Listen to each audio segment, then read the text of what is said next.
తిరుపతిలోని ఎస్వి యూనివర్సిటీలో విచ్చలవిడిగా అన్యమత ప్రచారం చేస్తున్నారని వారిపై చర్యలు తీసుకోవాలని డిమాండ్ చేశారు బీజేపీ నేత భానుప్రకాష్ రెడ్డి.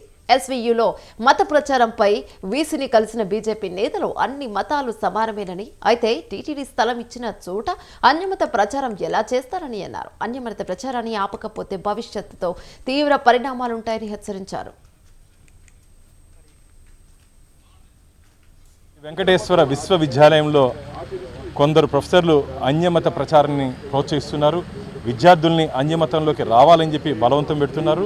హిందూ దేవుల్ని, హిందూ దేవతామూర్తుల్ని కించపరిచే విధంగా వారు బోధనలు చేస్తున్నారు. ఇది మంచిది కాదు. అలాంటి వారిని వెంటనే గుర్తించి ఉద్యోగం నుంచి తొలగించవలసిందిగా భారతీయ జనతా పార్టీ డిమాండ్ చేస్తోంది. ఇప్పుడు నుండి ఎస్వి యూనివర్సిటీ మనం నిలుచుకున్నట్టు ఈ ప్రాంగణం కొన్ని వందల ఎకరాలు తిరుమల తిరుపతి దేవస్థానాలు యూనివర్సిటీకి కేటాయించినటువంటి స్థలం ఇది. ఇదే కాకుండా ఏడాదికి శ్రీవారి నిధుల నుంచి, వెంకటేశ్వర స్వామి నిధుల నుంచి ₹1 కోటి ఎస్వి యూనివర్సిటీకి మేము ఇస్తున్నాం. కాబట్టి ఇక్కడ అన్యమత బోధన చేసుకోవాలంటే వాళ్ళు ఇంట్లో ఉండమని చెప్పండి. ఎవరినా అన్యమతం మీద పిచ్చి ప్రేమ ఉంటే ఇక్కడ రాజీనామా చేసే కన్నా ఫాస్టర్గా చేసి చర్చిల్లో వాళ్ళు ప్రార్థన చేసుకోమని చెప్పండి. మాకైతే అభ్యంతరం లేదు. విశ్వవిద్యాలయంలోకి వచ్చి అన్యమత ప్రచారం కానీ బలవంత మత మార్పులు కానీ చేస్తే జరగబో పరిణామాలు చాలా తీవ్రంగా ఉంటాయి. ఎస్వి యూనివర్సిటీ శ్రీ గారు ఆయన క్లాస్ రూముల్లో ఈ క్రిస్టియానిటీ అది చెప్తున్నారు.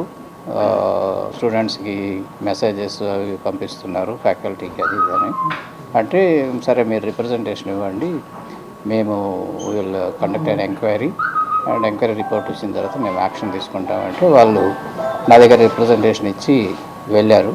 మేము ఆల్ ప్రిన్సిపాల్స్, వైస్ ప్రిన్సిపాల్స్తో మీటింగ్ కండక్ట్ చేసి దీని మీద ఒక నిజ నిర్ధారణ కమిటీని 4 మెంబర్స్తో, ప్రిన్సిపాల్స్ అండ్ వైస్ ప్రిన్సిపాల్తో, సీనియర్ మోస్ట్ ప్రొఫెసర్స్తో ఒక నిజ నిర్ధారణ కమిటీని వేసి విత్ ఇన్ 24 to 48 అవర్స్లో రిపోర్ట్ సబ్మిట్ చేయమని కూడా మేము